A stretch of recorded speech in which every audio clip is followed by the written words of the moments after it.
Tang malakas na sigaw ang kanyang pinakawalan at nawala ng malay. Ang parehong mga hiyawan ay umalangaw-ngaw sa ilang kalapit na mga patio. Tinabayan pa ng malalakas na hiyawan ng mga bata. Ang mga babae at bata ay sumugod sa mga lansangan para humingi ng tulong. Yung pangatlo niyang tiyahin. Patay na ang lalaki ko. Bilasan mo at tumawag ka ng pulis. Ang aking tao ay namatay din sa isang kabaong na hindi maipaliwanag. O Diyos ko, namatay ang asawa ko. Naiwan kaming mga ulila at balo. Paano kami mabubuhay? Ang nayon ay nasa ganap na kaguluhan. Ang naturang malaking insidente ay agad na nakaalerto sa himpilan ng pulisya. Gayunpaman, ang bilang ng mga nasawi sa insidenteng ito ay lumampas sa 10,000. At maging ang mga pulis ay hindi nang ahas. Nakontrolin ito. Direktang iulat ang bagay na ito. Matapos marinig ang mensahe, biglang lumubog ang puso ni Dexter. Isang malakas na pang-anim na sentido ang nagsabi sa kanya na ang ganoong kalaking kamatayan ay dapat may kinalaman sa mga sinaunang hayop. Huli pa rin. Tinaunang Warcraft. Dapat isagawa. Master, may air report po ako. Kalagitnaan ng gabi. Isang multo ang tumalon mula sa dilim at lumuhad sa harap ni Dexter. Ito ay Nightingale Group 18. Ang ama ng Killing Wolf. Mataimtim na sinabi ni Dexter. Magsalita ka, Nightingale Team 18. Nakakita kami ng mga bakas ng Yinsi malapit sa Mingshui Town. Ang Mingshui Town ay isa ring maliit na bayan kung saan nagkaroon ng mass deaths. Okay. Sumimangot si Dexter. Nagkataon lang ba ito? O ang kaso ng mass death na ito ay gawa ni Yinsi? Wala akong pakialam kung sino ang mamamatay tao. Gusto kong magbayad sila ng 10 beses o kahit 100 beses. Ang presyo. Go! Lumabas ka sa Invention Watertown. Ang grupo ay pumunta sa Mingshui Town sa isang makapangyarihang paraan. Ilang tao ang nagsagawa ng pinakamabilis na bilis at sa wakas ay nakarating sa kanilang destinasyon bago ang gabi. Ang orihinal na tahimik at mapayapang hangganang bayan ay umiiyak at nagdadalamati sa sandaling ito. At ito ay lubhang, miserable, daan-daang mga kabaong ang inilagay sa kalye. At isang malaking grupo ng mga tao ang umiiyak. Karamihan sa mga ito ay mga kabataang babae at bata. Hindi isang solong may sapat na gulang na lalaki. Ang mga nasa hustong gulang na lalaki ay nakahiga sa mga kabaong. Naglakad si Dexter patungo sa mga tao na may mabibigat na hakbang. Napanatili ng isang lokal na istasyon ng pulisya ang kaayusan sa pinangyarihan at nakitang papalapit si Dexter at iba pa. Agad, nahumakbang ang istasyon ng pulis para pigilan siya. Tumigil ka. Sino ka? Huwag kang lalapit. Kaagad na ipinakita ni Lone Wolf ang kanyang gintong medalya ni General Zenbei. Mula ngayon, kami ang hahabulin dito. At, agad na aalisin ang iyong mga tao dito. Umunat ang noo ng pulis. Nakatingin sa gintong medalya at nag-alinlangan. Hindi niya alam ang gold medal. To be precise, hindi siya qualified na malaman ang gold medal. Ngunit ang kabilang partido ay sobrang kumpiyansa. Maaari niyang hulaan na ang kanilang mga pagkakakilanlan ay tiyak na. Hindi karaniwan. Pagkatapos ng kaunting pag-iisip, nagpa siya ang pulis na lumihis. Sabi niya, maghintay ng ilang sandali. Tatawag ako sa telepono at hihingi ng mga tagubilin. Si Dexter ay walang oras na mag-aksaya sa kanila. At dumiretso sa kabaong. Nais siyang pigilan ng pulis nang hindi namamalayan. Ngunit pinandilatan siya ng nag-iisang lobo na nagpanginig sa kanya. Naramdaman ng pulisya ang banta ng kamatayan. At ang malakas na aura ay humadlang sa kanya. Hindi siya nang ahas na pigilan. Kaya napanood niya lang si Dexter at ang kanyang partido na naglalakad patungo sa kabaong. Makalipas ang mahabang panahon, bumalik sa katinoan ang mga pulis. At saka lang nila namalaya na basang-basa na palaang. Likod ng malamig na pawis, na para bang katatapos lang nilang makapasok sa pintuan ng impyerno. Tino siya na may napakalakas na aura. Sa nanginginig na mga kamay. Ang pulis ay naglabas ng sigarilyo at sinindihan ito. Pinipigilan ang kanyang pagkabigla. At, pagkatapos ay tinawag ang direktor. Direktor, may naaksidente dito. At may sumugod. Ang kabilang partido ay may hawak na gintong medalya. At ang gintong medalya ay nakaukit din ng gintong lobo. Ano? General Zenbei. Siya pala si General Zenbei. Isang nag-iisang lobo. Hindi nag-iisa si Master Lone Wolf. Ngunit may kasamang malaking tao. Hindi ko kilala ang malaking lalaking iyon. Director, anong ibig mong sabihin? Ang tanging taong kwalipikadong samahan ni Lord Lone Wolf ay si God Shuai. What do you mean?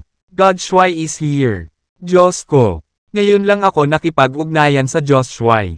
Diyos ko. Iyan ang aking idolo. Ang aking paniniwala. Ang aking layunin. Ang aking motibasyon. Tiningnan ni Dexter ang malakihang tagpo ng pagluluksa. At naantig ang kanyang puso. Kapanahon ng kapayapaan. Daan-daang sibilyan ang namatay ng sabay-sabay. Ito ang kanyang pagpapabiye sa tungkulin. At, kailangan niyang pasanin ang pangunahing responsibilidad. Bagamat hindi iyon naisip ng iba. Tinunde na ni Dexter ang kanyang sarili sa kanyang puso. Nang makita si Dexter, ang asawa ni Matandang Lee ay tumigil sa pag-iyak at maingat na sinabi. Sir, nandito ka ba para pamunuan ang hustisya para sa amin? Tumanggo si Dexter. Tama. Ang asawa ni Matandang Lee ay lumuhad kay Dexter na may palakpak. Sir, nakikiusap ako sa iyo na siyasatin ang katotohanan. At hanapin ang pumatay.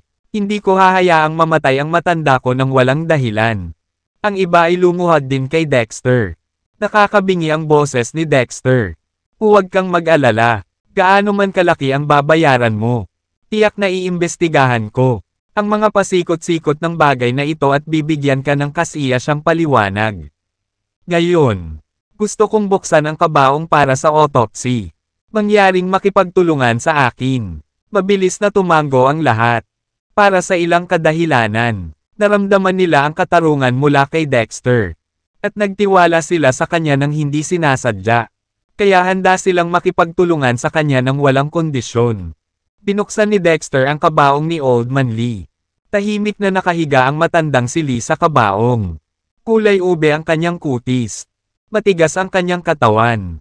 At may bahagyang patong ng yin sa kanyang katawan. Agad na napagpasyahan ni Dexter na si Old Man Lee ay naubos ang kanyang enerhiya at namatay. At namatay siya ng mahabang panahon. Kung tutulungan mo siyang mabawi ang kanyang enerhiya sa oras, mayroon pa siyang pag-asa na mabuhay muli. Siyempre, ang saligan ay ang mga panloob na organo ng katawan ay hindi nakamamatay na napinsala. Si Dexter ay nag-inject ng kaunting enerhiya sa katawan ni Old Man Lee at sinisiyasat ang kanyang mga laman loob. Buti na lang at buo ang internal organs at hindi nasira.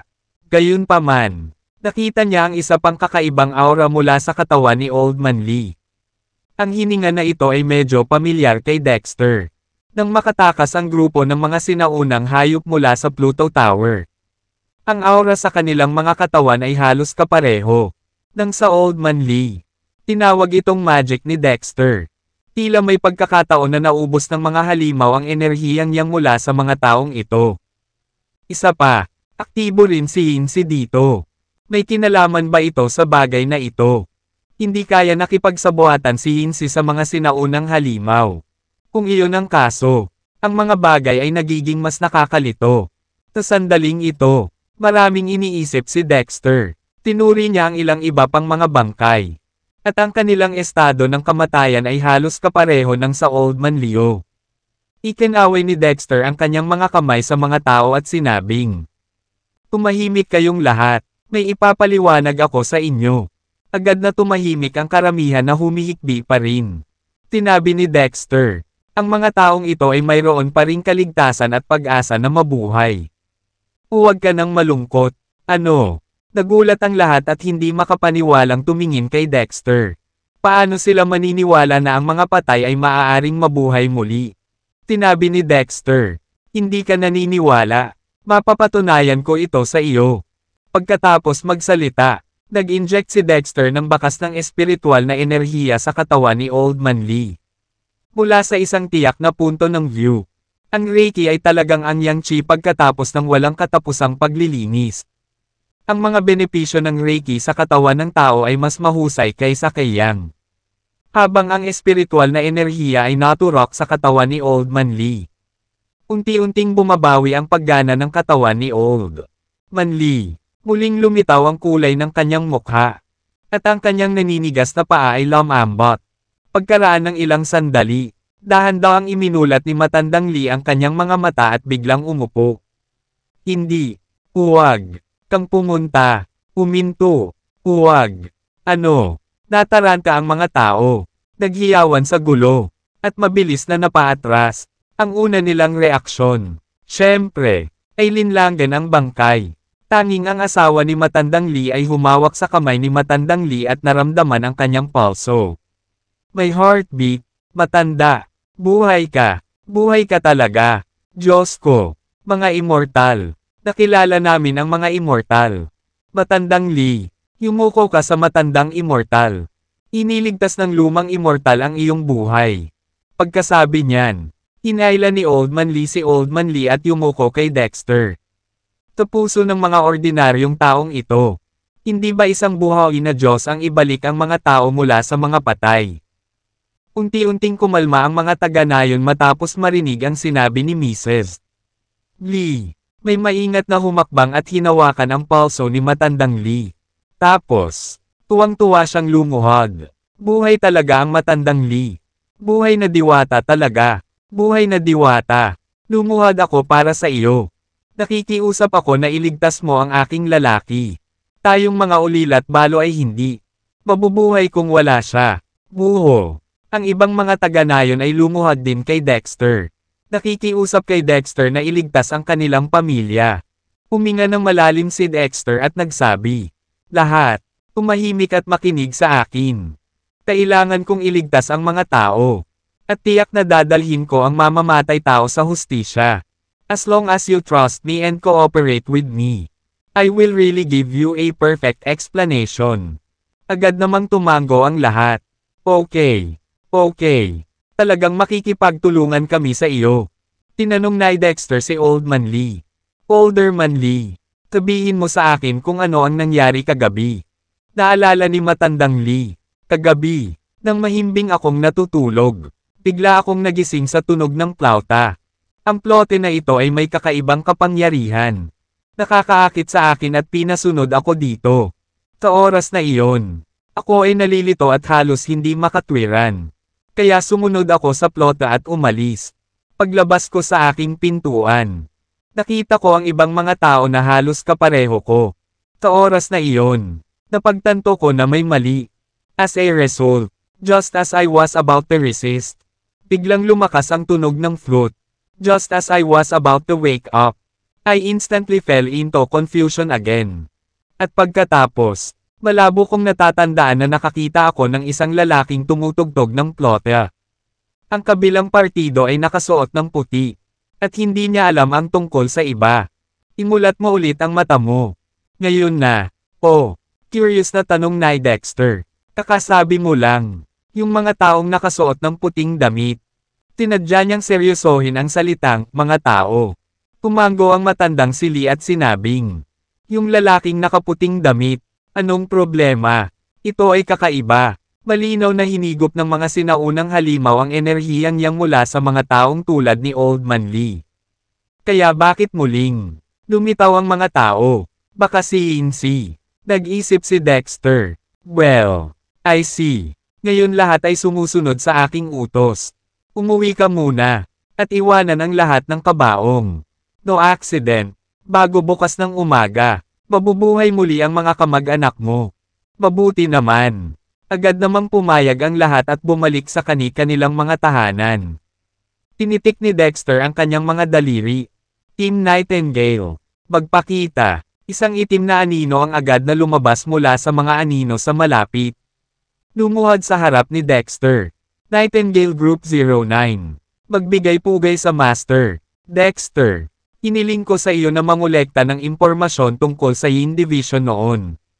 Mayroon ka ba? Nightingale Team 09. Mag-ulat sa Master. Ngunit mayroon kaming koleksyon. Dexter. May mga taong nakasuot ng puting damit sa Yin Division. Tinabi ng Nightingale Team 0 Geo. Ito. Ang mga miyembro ng Nightingale team ay parang mga ordinaryong tao. At madalas, silang nagpapalit ng damit. Gayunpaman, may isang tao na nagsusuot ng puting damit sa buong taon. Kahit na magpalit siya ng damit, kailangan niyang magpalit ng puting damit. WHO. Hindi na makapaghintay si Dexter na magtanong. Kupunan ng Nightingale. White Impermanence. White Impermanence. Isinulat ni Dexter ang pangalan. I see. Dapat kang umatras. Oo. Ang Nightingale Group Zero Geo ay nawala sa kadiliman. Bulalas ni Lone Wolf. Ang grupong Nightingale ay talagang nasa lahat ng dako. At mas alam nila ang tungkol kay Yinsi kaysa sa atin. Ngumiti si Dexter. Ang pangkat ng Nightingale ay nahahati din sa dalawang bahagi. Ang isang bahagi ay nakatuon sa katalinuhan. At ang isa pang bahagi ay nakatuon sa pakikipaglaban. Ang ating kalaban sa pagkakataong ito ay maaaring napakagulo. Ang lahat ay hindi dapat basta-basta. Curious na tanong ni Lone Wolf. Kuya, sino ang kaaway natin? Dexter, Ancient Warcraft, at Yinsi. Tuyo. Nagalit si Lone Wolf. Talagang nakakalito na ang 2 araw na ito ng aso ay nagsanib puwersa. Ang pagpatay sa lobo ay nagtanong. Kapatid, anong uri ng lakas ang puting impermanence na sinabi mo? Napakalakas ng mga sinaunang halimaw. Kung ang lakas ni Baywatchang ay maihahambing sa mga sinaunang halimaw, maaaring hindi natin mapapanalo ang kabilang panig. Lone Wolf, putulin. Patayin ang lobo. Nakakatakot ito. Hindi pa banggitin ang isang sinaunang halimaw at si Baywatchang na magkakasama. Kahit na ang sinaunang grupo ng halimaw at ang buong Yinsi ay magsama-sama. Hindi ako matatakot. Pagpatay sa lobo. Tinatawag ko itong pagkilala sa katotohanan. Napabuntong hininga si Dexter. Si Yinsi ay medyo malihim at tuso. At hindi ko alam kung ano ang lakas ng kalaban. Gayunpaman, batay sa pagsusuri ng 3 salitang Baywatchang, hindi magiging masama ang kanyang lakas. Pagpatay sa lobo. Kuya, may plano ka ba? Ang aming pangunahing prioridad ay ang iligtas muna ang mga taong ito. Para hindi masyadong maantala at mawalan ng pinakamahusay na oras para sa paggamot. Umiling si Dexter. Siyempre, may plano. Hindi natin iligtas ang mga taong ito ngayon. Kung hindi, mahuhulog tayo sa lansihin. O, ang pagpatay sa lobo ay nagtanong. Kuya, ano ang daye? Tinabi ni Dexter. Huwag na nating pag-usapan kung sapat ba ang aking espiritual na enerhiya upang iligtas ang napakaraming tao. Kahit na ito ay sapat na. Ang aking espiritual na enerhiya ay masyadong nawala. At ang antas ng lakas ay bumagsak. Madali akong mapatay ng kaaway. Kaya, ang mga taong ito ay dapat na mailigtas pagkatapos patayin ang kaaway. Ang pagpatay sa lobo, nag-iisang lobo ay biglang natauhan. Lone Wolf. Kuya, saan natin hahanapin ang kalaban? Dexter, huwag kang mag-alala. Pupunta sila sa atin. Maaari tayong maghintay dito ng masunurin. Ayos ito. Dexter, magpahinga muna tayo. Ay recharge ang iyong mga baterya. Magkakaroon ng digmaan ngayong gabi. Ang lahat ay tumatakbo sa paligid. At sila ay medyo pagod. Kaya't sila ay nagpahinga lamang sa kabaong. Di nagtagal. Lumubog ang gabi at tumahimik ang lahat. Pinalakas ni Dexter at ng iba pa ang kanilang espiritu upang harapin ang matinding labanan na susunod nilang haharapin. Buho. Sa malamig na hangin. Biglang tumunog ang isang malungkot na plote. Na mataktikang malungkot. Na nagpapalungkot sa mga tao. Ang tunog ng plote na ito ay hinaluan din ng hypnotic magic. Si Dexter at ilang iba pa ay medyo inaantok. Gayunpaman, pinasigla ni Dexter at ng ilang tao ang enerhiya sa katawan. Madaling nasira ang pamamaraan ng hypnosis. At, hindi nagtagal ay naging gising na gising. Unti-unting lumayo sa kanila ang plote. Sundan mo. Sumunod si Dexter nang walang pag-aalinlangan.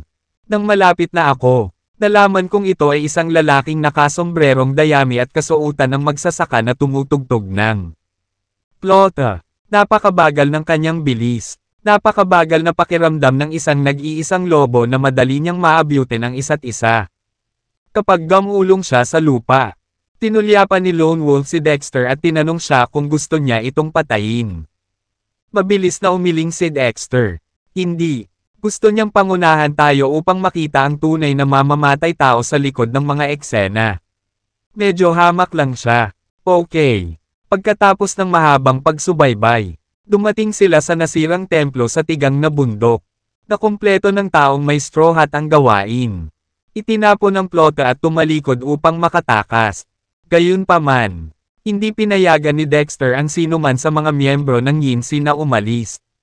Ang kanyang mga daliri ay madaling naglabas ng isang pagsabog ng enerhiya. At ang kabilang partido ay bumagsak at nawala sa lugar. May mali sa templong ito.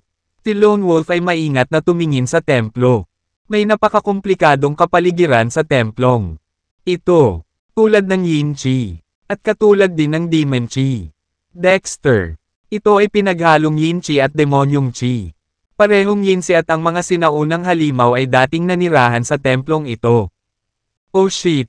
Tinaway ni Lone Wolf. Ilang tao ang maingat na lumapit sa templo, na gustong suriin ang sitwasyon sa loob ng templo.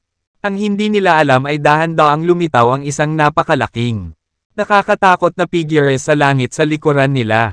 Ang figurang ito ay walang iba kundi ang sinaunang hayop, si Piscio. Ang Piscio na iyon ay lumamon ng maraming enerhiyang yang. At ang buong ulo ay may solidong katawan.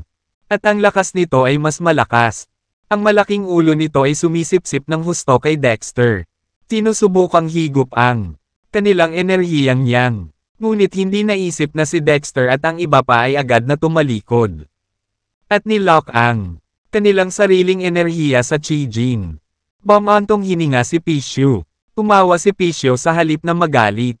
Ho! Medyo kawili-wili. Kung tama ang hula mo. Ikaw si Dexter. Mataimtim na sinabi ni Dexter. Tama. Tinaktan mo ang buhay ng aking mga taga-Daxia at sinipsip ang kanilang enerhiyang yang. Tumango si Piscio nang walang hiya. Oo. Tinipsip ko ito. Sa totoo lang. Napakabaho at malansa ang yang chi nitong matatandang magsasaka. Euro ayoko. I still prefer the young energy of a strong person like you. Ang dami-dami at ang sarap ng lasa. Haha. Boy. Offer your yang chi. And I will spare you not die. Si Dexter ay mukhang malungkot. Ikaw ay nililigawan si kamatayan. Piscio. I'm courting death. Hahaha. Kung kaya mo akong patayin. Papatayin mo ba ako sa Godlord Island ng mas maaga? Anak, gawin nating mas malinaw ang mga kalkulasyon ngayon. Alam ko bang gusto ng anak mo na pigilan tayo sa pagtakas mula sa Pluto Tower? Dexter, mali. Hindi ko nais na pigilan ka sa pagtakas. Ngunit gusto kitang patayin. Piscio, kung gayon, nararapat kang mamatay. Dexter. Itigil ang pagsasalita ng walang kaparirikan at tanggapin ang paglilitis. Mabangis na sumugod si Dexter patungo sa Piscio. Para hindi madaig, si Piscio ay umungal kay Dexter. Isang walang katulad na digmaan ang sumiklab sa isang iglap. Ang mga pag-atake ay sumabog mula sa dalawa. Sa sandaling sila ay nagbanggaan. Sila ay bumangga sa isang malaking bola ng apoy, na bumabalot sa isang tao at isang hayop dito. Ang labas ng mundo ay nakakakita lamang ng isang malaking bola ng apoy. Ngunit, hindi nakikita ang tanawin sa loob. Pagkaraan ng isang minuto, sa isang tunog ng boom, ang malaking ball ang apoy ay sumabog. At ang mga pira-piraso ng ball ang apoy ay lumipad sa buong kalangitan. Matapos mahulog sa tigang na bundok, agad nitong sinindihan ang tigang na bundok. Biglang kumalat ang nagngangalit na apoy na parang dragon. At ang apoy ay bumaril. Sa langit, hiwalay din sina Dexter at Piscio. Wala sa kanila ang nasugatan. Ngunit si Dexter ay malinaw na humihinga ng mabigat, at ang kanyang pisikal na lakas ay bahagyang hindi kilala. Si Dexter Swan ay pansamantalang dehado. Ngumisi si Piscio. Ho! May dalawang brush talaga. No wonder they dare to come to me. It's interesting. Dexter. Hindi masama ang iyong lakas. Mas malakas kaysa sa inaakala ko. Tissue. Path. Hindi mo ba naisip na ang pinasabog ko ay ang buong lakas ko? Mali. Ngayon lang talaga ako nagpa-reserve. Tinusubukan ko lang ang lakas mo. Dexter. Sa isa't isa. Pagkatapos ng lahat, ito ang home court ng aking sangkatauhan. Kaya binigyan kita ng 3 puntos. Sa pagkakataong ito, hindi na ako maawa. Tissue. Ha, experience teaching ang tawag dyan. Muling nag-away ang dalawa. Matapos ang isang makabagbag damdaming labanan. Muling naghiwalay ang dalawa. Sa pagkakataong ito, pareho ang nasa kawit. Gayunpaman, si Dexter ay nakakonsumo ng mas maraming pisikal na lakas at dumanas ng mas maraming pinsala. Si Piscio ang nangunguna. Huminga ng malalim si Piscio. Good boy. You. Maari mo talaga akong takutin. Hindi talaga madali ang sangkatauhan. Napakalakas mong tao. Sa ganitong paraan, dapat masira ang sangkatauhan. Kasama ka, para hindi mabantaan si Lauso sa hinaharap. Dexter. Tanungin mo ako kung sisigat ako. Tissue. Kalimutan mo na. Hindi pa tapos sayo. Mag-away tayo dali. Kamatayan. Biglang ibinuka ng Piscio ang dagwang bibig nito at sinipsip ang nagliliyab na apoy na pumuno sa mga bundok at kapatagan. Ang apoy sa paligid ay sinipsip ng Piscio sa tiyan. Ilusyon at transparent ang katawan ni Piscio. Kitang-kita na ay Dexter at ng iba pa ang apoy na nag-aapoy sa kanyang tiyan sa pamamagitan ng kanyang katawan. Napakaraming apoy na nakaipit sa makitid na tiyan nito ay pinisil na mas mainit at mas makapal kaysa magma. Go to hell asshole! Umungol si Piscio. At ang nagngangalit na apoy ay sumunog patungo kay Dexter. Geek! Bumilis ang tibok ng puso ni Dexter. Masyadong malakas ang pressure na dulot ng apoy na ito sa kanya. At mahina niyang naramdaman ang banta ng kamatayan. Napakalakas. Isa talaga itong sinaunang halimaw. Kahit na ito ay nabuklad sa loob ng 10,000 taon. Nang wala kahit ang pisikal na katawan, maaari pa rin itong maglabas ng napakalakas na kapangyarihan sa pag-atake. Hindi maisip ni Dexter kung gaano kalakas ang Piscio na ito sa kasagsagan nito. Hindi niya maiwasang mag-isip ng sobra. At sa isang kisap mata ay malapit na ang magma. Agad na pinakawalan ni Dexter si Chijin na bumubuo ng Chijin cover para labanan ang magma. Gayunpaman, ang energy shield ni Dexter ay medyo mahina sa harap ng magma. At ang magma forced energy shield ay mabilis na umatras, dumiit, at maaaring kumuha anumang oras. Nakatanggap din si Dexter ng isang malakas na backlash. At ang sakit ay hindi mabata. Huminga siya ng malalim. Tinubukang patatagin ang kanyang emosyon at manatiling kalmado. National Fortune Dragon. Bigyan mo ako ng pabor at akitin ang atensyon ni Piscio. I'm going to hit him with the strongest killer move. Kapag nakatakas siya, kailangan nating mamatay lahat. Ang dragon ng pambansang swerte ay malapit ng umiyak. Hindi ka pa rin tao. Ang tagal na mula nang hiniwa mo ang aking katawan sa dalawa. At ngayon lang ako nakakonekta. Gusto mong harapin ko ang napakalakas na kaaway. Ikaw, walang hiya ka. Dexter, sapat na ba ang iyong napag-alitan? Kung sapat na ang iyong napag-alitan, bilasan mo at gawin ang sinasabi ko. O kailangan nating lahat na ipaliwanag ito dito. Kung kulang talaga ang pasaway mo, pwede mo nang pag-alitan kapag nakaligtas ka. Medyo mali din si Dexter. At sa tingin niya ay sobra-sobra na para sa kanya na gawin iyon. Pambansang Fortune Dragon. Sige, pumayag na tayo. Papagalitin kita hanggang kamatayan mamaya. Nang matapos ang mga salita, umungal ang Dragon of National Fortune at sumugod patungo sa magma. Natakot si Dexter. Hoy! Hoy! Ang dragon ng pambansang kapalaran. Namamatay ka na. Iiho ka ng love sa isang kebab. Pambansang swerte Shenlong. Fuck you. Ang armor ng aking Shenlong clan ang pinakamahirap na bagay sa mundo. Ang Piscio Magma ay hindi nagbibigay sa atin ng kahit ano. Pupunta rin ang haring ito. Huhuhu. Ang tunog ng dragon ng pambansang kapalaran ay yumanig sa kalangitan. Dumaan sa magma ng madali. At sumugod. Patungo sa Pishu. Munting halimaw. Siyempre, sumisigaw lang ng mga slogan at gumagawa ng malaking splash ang National Lock Dragon. Sa katunayan, wala siyang kapangyarihan sa pagsalakay. At, hindi siya maaaring magdulot ng anumang banta sa Pishu. Gayunpaman, wala akong ideya na ang trick na ito ay talagang gagana. Nang mapansin ni Pishu na may buhay na nilalang na dumadaan sa lava na ibinuga nito. Tumibok ng malakas ang puso. Dito, ano ang sitwasyon? Ang magma na ibinuga nito. Maging ang powerhouse ng Sun Moon Realm ay hindi madaanan. Kahit na ang Nebula Realm ay tawirin. Ang bilis ay hindi masyadong mabilis. At magkakaroon ng mga paso. Isang malakas na lalaki na lumabas ng wala sa oras. Heto na. Nang makita ni Pishu ng malinaw ang hitsura ng kabilang panig. Natulala ito sa mismong lugar. Pamilya Shenlong. Ito pala ang pamilyang Shenlong.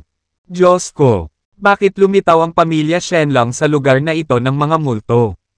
At kaalyado nila ang sangkatauhan. Sa sandaling ito, ang puso ni Pishu ay napuno ng takot. Para sabihin kung ano ang pinakakinatatakutan ng Pishu clan. Ang una ay ang Shenlong clan. At ang pangalawa ay ang King of Xia. Ang pamilyang Shenlong ang natural na kaaway ng Pishu. Ang hari ng Xia ay ang pinakakagalit sa Pishu clan. At pinatay ang walang hanggang powerhouse ng Pishu clan. Nang makita ang National Fortune Dragon.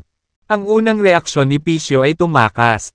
Gayunpaman, sa sandaling ito, biglang nakaramdam si Pishu ng kakaibang aura mula sa Dragon of National Fortune. Sa gitna ng kanyang katawan.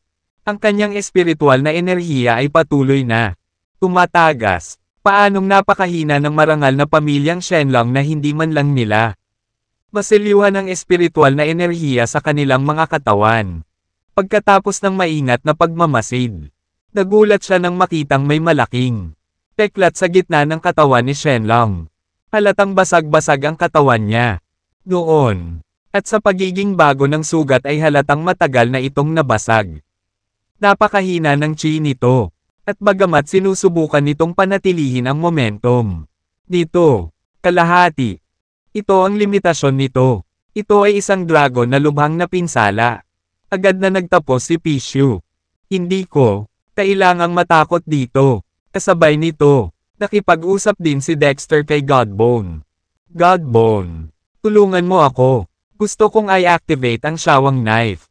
Sa pagkakataong ito, ang pinakamalakas na kapangyarihang panlaban ng Xiawan daw ay dapat pakawalan at magsikap na pumatay sa isang suntok. Kung hindi, ang ating trump card ay malantad at ang Pishu ay magiging handa at kailangan din nating mamatay. Godbone, naiintindihan. Xiawang daw, lumabas ka. Nakipagtulungan si Dexter sa mga banal na buto sa kanyang katawan upang ipakita ang pinakamalakas na kapangyarihan ng Xiawang daw. Dito, ang atensyon ni Pishu ay nasa Dragon of National Fortune. Nang pinag-iisipan niya kung pira-piraso ang kalaban. Isang malaking pressure ang biglang tumama sa likuran niya. Napakalakas ng pressure kaya lumubog ang katawan ni Pishu. Nanginginig ang kanyang puso. At ang banta ng kamatayan ay nagpalubog sa kanya. Xiao, saan nanggaling ang ganoong kalakas na pamimilit? Bilang karagdagan sa National Fortune Dragon. Mayroong iba pang mga powerhouses dito. Mabilis na lumingon si Pishu. At pagkakita nito, bumagsak si Pishu sa lugar. Xiawang Knife, ito pala ang kutsilyo ni Xiawang. Gaya ng sinabi ko kanina. Dalawang bagay ang pinakakinatatakutan ni Pishu. Ang una ay ang kanilang likas na kaaway. Ang pamilyang Shenlong. Ang pangalawa ay ang hari ng Xia. O mas tumpak, ang hari ng Xia Sword. Noon, hinawakan ng hari ng Xia ang kutsilyo ng hari ng Xia at nag-iisang pumasok sa kaharian ng Pishu. Pinatay ang kalahati ng angkan ng Pishu. Kahit ang patriarch ng Pishu at ang powerhouse sa Eternal Realm ay hindi nagawang harangan ang espada ni Haring Daxia. Si Yawang daw ay nag-iwan ng malalim na psikolohikal na anino sa pamilya Pishu. Kakabutihang palad. Sinaunang digmaan sa pagitan ng mga tao at mga Diyos. Ang hari ng Siya ay bumagsak. At karamihan sa mga psikolohikal na anino ng pamilyang Pishu ay inalis. Paano muling lilito ang Siyawang daw sa mundo ngayon?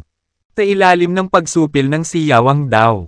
Naging tanga si Pishu at nakalimutan pa niyang iwasan ito. Nang makabawi siya, tinamaan na siya ng kutsilyo ni Siyawang sa ulo.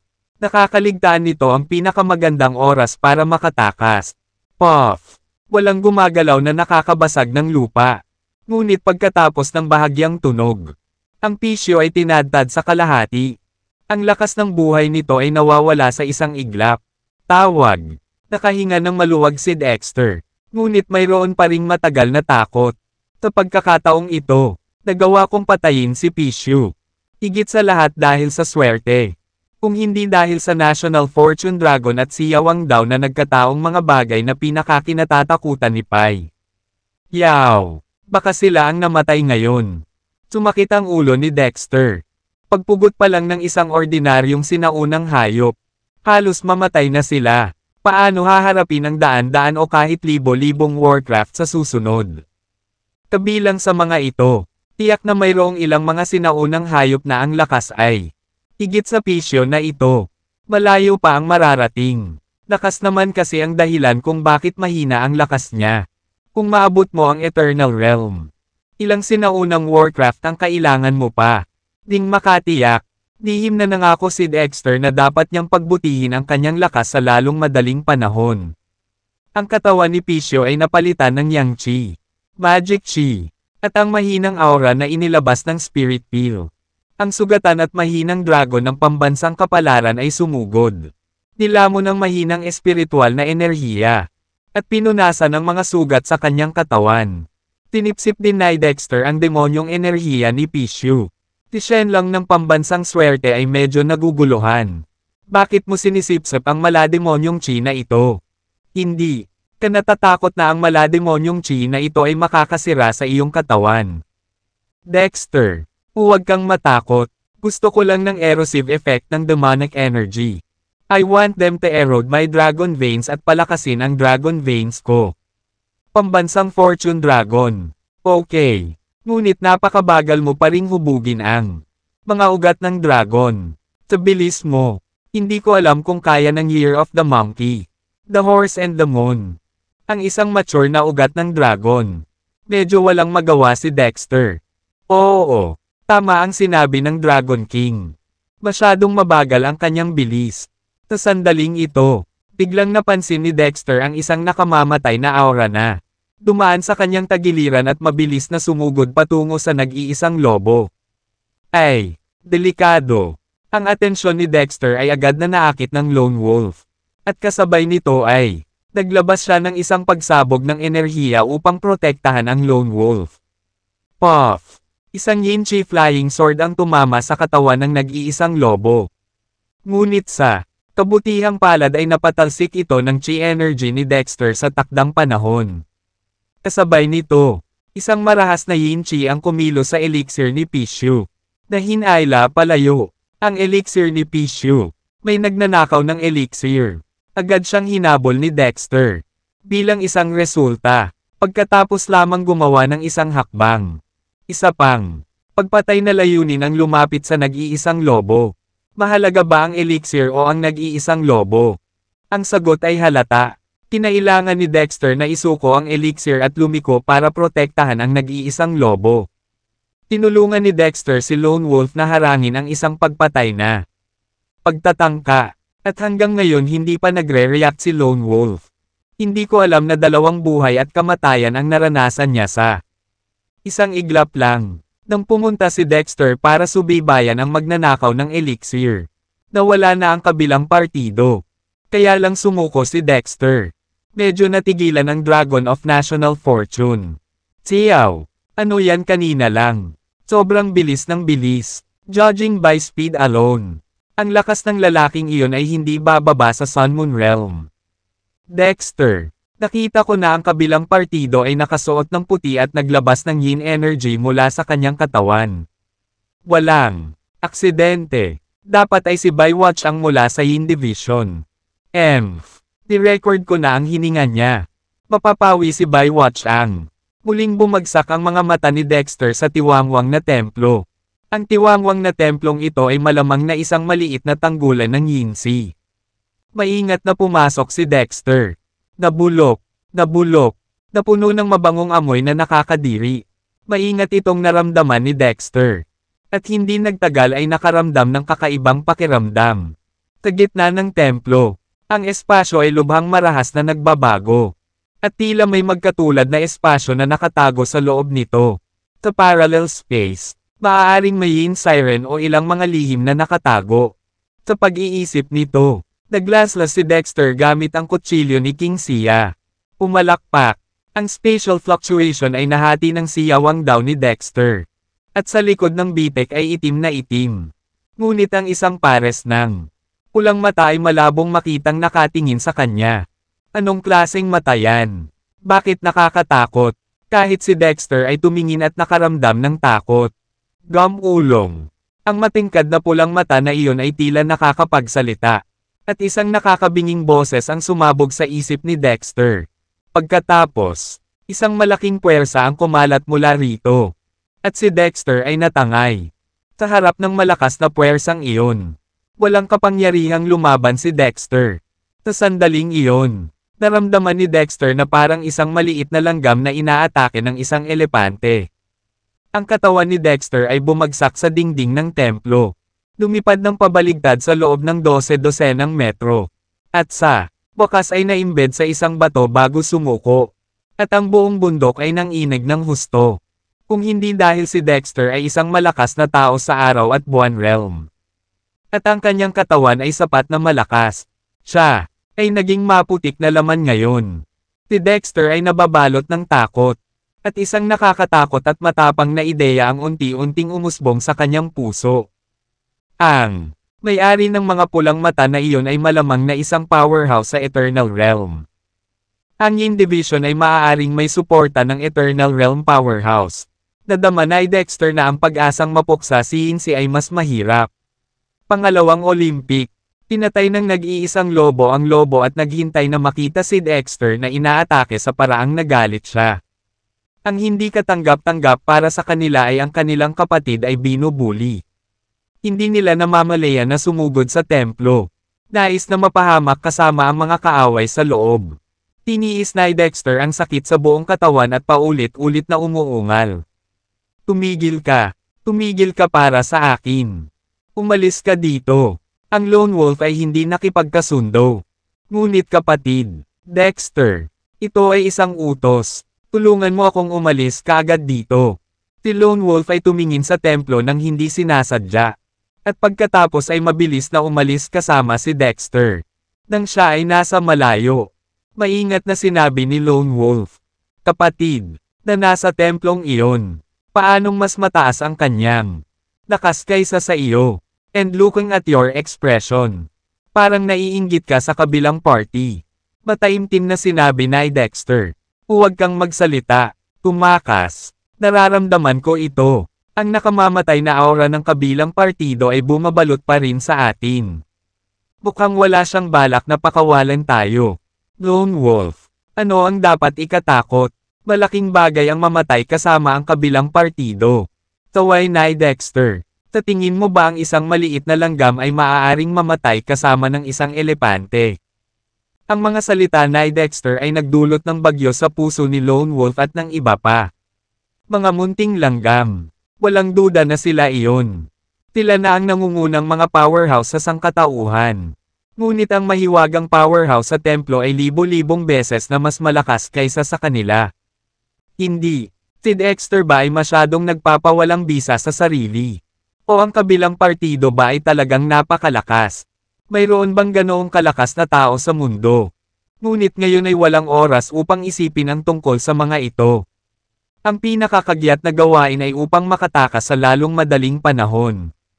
Nang makatakas sila pabalik sa hangganang bayan. Sa wakas ay nakahinga ng maluwag si Dexter. Okay. Tumigil ka. Mukhang. Pinabayaan na tayo ng kabilang partido. Tawag. Ang nag-iisang lobo at ang iba pa ay lahat ng mahinang bumagsak. Ngayon lang. Kinuha nila si Dexter at tumakbo ng buong bilis. Nalabis na nauubos ang kanilang pisikal na lakas. Ngayon hindi na ako makatayo. Lumunok si Lone Wolf at maingat na sinabi. Kapatid, maaari mo nang sabihin sa amin kung sino ang kabilang partido. Dexter, malakas ang walang hanggang kaharian. Eternal Realm Powerhouse. Ang nag-iisang lobo ay hindi napigilan ang panginginig. Nakita nila ang kapangyarihan ng mga powerhouse sa Eternal Realm. Tulad ng mga Diyos na nangingibabaw sa mga patakaran ng pangunahing isla ng mga Diyos. At ang hari sa ilalim ng mundo na pinigilan sa ilalim ng pangunahing isla ng mga Diyos. Hindi niya akalain na sa liblib at tigang na bundok na ito. Mayroon ding nakatago na powerhouse ng Eternal Realm. Pansamantalang tanong ni Lone Wolf. Brother, kung mali ang hula mo, ang kabilang partido ay mula sa Yin Division. Dexter, tama, ang taong mula sa Yin Division. Noong inatake niya ako ngayon lang. Naramdaman kong may intensyon siyang pumatay. Ngunit para sa ilang kadahilanan. Mayroong isang misteryosong puwersa na buffer sa pag-atake ng kalaban. Kaya ako ay sapat na swerte upang maibalik ang aking buhay. Pawis na pawis ang ilang taong pumatay sa lobo. Kakalakad lang ni Dexter sa pintuan ng impyerno. Bow! Bow! Biglang sumigaw ang isang manika. Agad na naakit ang mga mata ng ilang tao. Ito pala ay isang 4 o 5 taong gulang na batang babae na iyak ng iyak habang hawak ang kabaong. Nagpumiglas si Dexter na tumayo at lumakad. Bata, ano ang nangyayari sa iyo? Tinabi ng maliit na batang babae. Sabi ng aking ina, ang aking ama ay nasa kakahuyan na ito. Tinawag ko ang aking ama. Ngunit, hindi ako pinansin ng aking ama. May ginawa bang mali si Junjun? Hindi pinansin ni Dad si Junjun. Dapat maging masunurin si Junjun in the future. Wow! Oh! Ngumiti si Dexter at hinawakan ang buhok ng batang babae. Bata! Tinatawag ka rin bang Junjun? Tumango ang batang babae na may luha sa kanyang mga mata. Oo! Ito ang pangalang ibinigay sa akin ng aking lola. Nang makita ang batang babae na ito, naisip ni Dexter ang kanyang anak na si Junjun. Ano man ang edad o pangalan. Siya ay katulad ng kanyang sariling anak na babae. Inalo ni Dexter, munting babae. Tutulungan ka ng tiyuhin na gisingin ang iyong ama. Okay. Masyadong mahina ang boses mo para marinig sa kabaong. Tinutulungan ka ni Uncle na buksan ang kabaong. Okay. Salamat tito. Masayang ngumiti si Junjun. Itinulak ni Dexter ang takip ng kabaong gamit ang isang palad. At pagkatapos ay nag-inject ng sinag ng enerhiyang Yangsa. Namatay. Ang Yang Chi na ito ay eksaktong Yang Chi na inilabas ng pisyo pagkatapos nitong mawala. Inimbak ni Dexter ang lahat ng Yang Chi na ito at ibinalik ito. Daddy! Daddy! Gising na! Malakas na sigaw ni Junjun. Ang malakas na lalaki sa kabaong ay dahan-daang nagmulat ng kanyang mga mata. Natarante siyang tumingin sa paligid. At mabilis na naakit sa sigaw ni Junjun. Tumingin siya kina Junjun at Dexter. At biglang naging alerto. Niyakap niya si Junjun sa kanyang mga bisig at tumingin kay Dexter na may masamang mga mata. Sino ka? Bakit ka nandito? Anong gagawin mo? Tuwang-tuwa si Junjun. Dad, gising ka na. Ang galing. Sa wakas gising ka na. Nagising. Naghihinala ang sinabi ng malakas na lalaki. Kanina lang ba nakatulog si tatay? Pupunta ako. Bakit ang daming kabaong? Sa puntong ito lamang napansin ng malakas na lalaki na ang eksena ay napuno ng maraming kabaong. Naging emosyonal siya. Ikaw ba, nakapatay ka ng mga tao sa aming nayon? Idiot. Galit na nagmura si Lone Wolf. Pangalawang Olympic. Walang pagdadalawang isip na saway ng malakas na lalaki. Teka, hindi pa ako tapos sa inyo. May tao. Halika rito. Tigaw ng matipunong lalaki. At lalong dumami ang lumabas ng bahay. Matapos makita ang malakas na lalaki. Lahat ay natulala.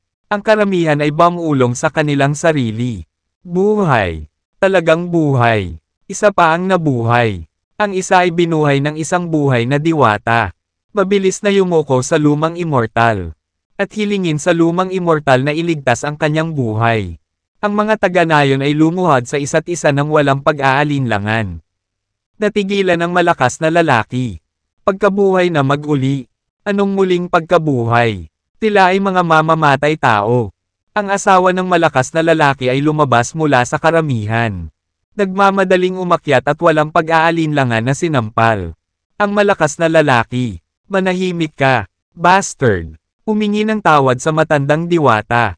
Ang matandang immortal ang nagligtas sa buhay mo. Kung walang matandang immortal, matagal ka nang namatay. Ang malakas na lalaki ay tumangging tanggapin. Ano ang sinasabi mo? Si Dexter Lone Wolf at ilang mga tao ay masyadong tamad na bigyang pansin ang isa't isa. At agad na nagsimulang magligtas ng mga buhay. Pinatay ng nag-iisang lobo ang lobo at maraming tao ang madaling nabuksan ang lahat ng takip ng kabaong. Nang makita ng malakas na lalaki ang mga kababayan sa kabaong, ang kanyang mga mata ay nahulog sa gulat. Anong meron? Anong nangyari? Bakit ang mga lalaki sa nayon natin? Lahat nakahandusay sa kabaong. Naalala ko, noong natutulog ako, nagising ako sa tunog ng plotter. Hindi ko alam kung ano ang nangyayari.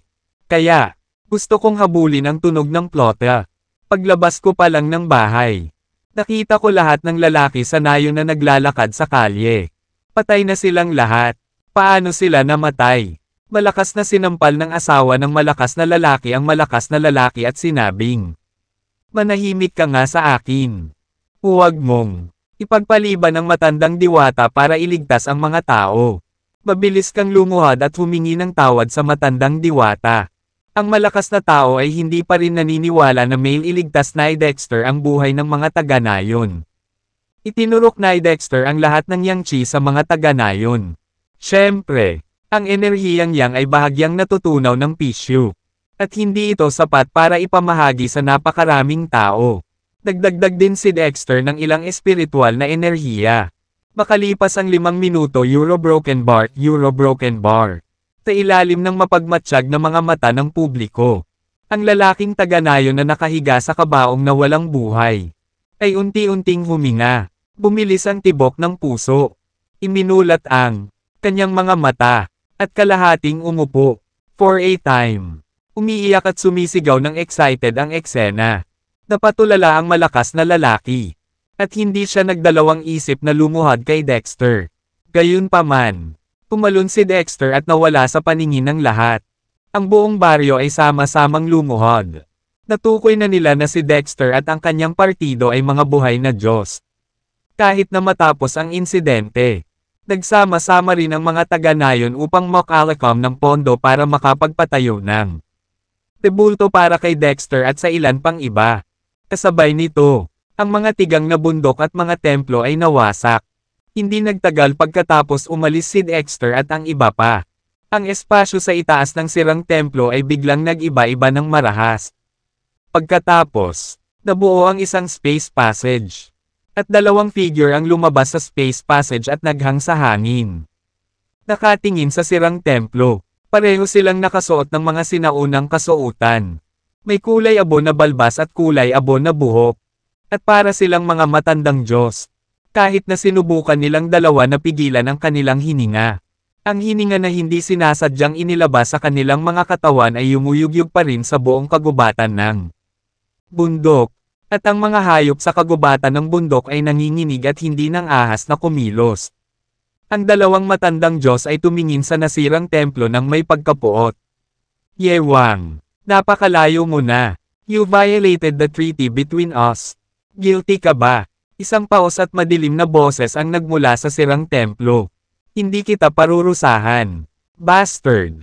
Galit na sinaway ni Whitebeard. Una, ikaw ay isang malakas na tao sa walang hanggang kaharian. Tinasaktan ang mga ordinaryong tao ng sangkatauhan. At lumalabag sa kasunduan. Pangalawa, miyembro ka ng Yin Division. Ngunit pumunta ka sa aking sangkatauhan para gumawa ng isang bagay. Lumabag sa kasunduan. I'm going to judge you now. Matatanggap mo ba? Hindi tinanggap. Tamad na sagot ni Hades. Bastard! Tinaway ni Whitebeard. Tinusubukan mo bang sirain ang kasunduan sa pagitan ni Yinsi at ng sangkatauhan? Tinabi ni Hades. Wala akong kasalanan. Bakit ko tatanggapin ang iyong hatol laban sa akin? Una, ang pinangalanang Ye ay hindi isang ordinaryong tao. Ngunit isang marangal na eksperto sa Sun Moon Realm. Pangalawa, tumawid muna siya sa linya at pumasok sa Yin Division ko. Nag-shoot ako sa Yin Division at hindi lumampas sa linya. Tinabi ni Whitebeard. Sa harap ng Eternal Realm. Tinabi ng hari ng impyerno. Ang pinangalanang Ye ay hindi ordinaryong araw at buwan. Ginamit lang niya ang Kutsilyong King. Tiya para hatiin ang espasyo. Maaari bang isang ordinaryong araw at buwan ang kaharian ng araw at buwan na may kapangyarihan sa Syawang Kutsilyo? Bukod dito, ang taong ito ay sinamahan din ng isang Dragon King ng pamilya Shenlong. Pati na rin ang mga labi ng pango. Nagsasabi na siya ay isang ordinaryong araw at buwan. Naniniwala ka ba?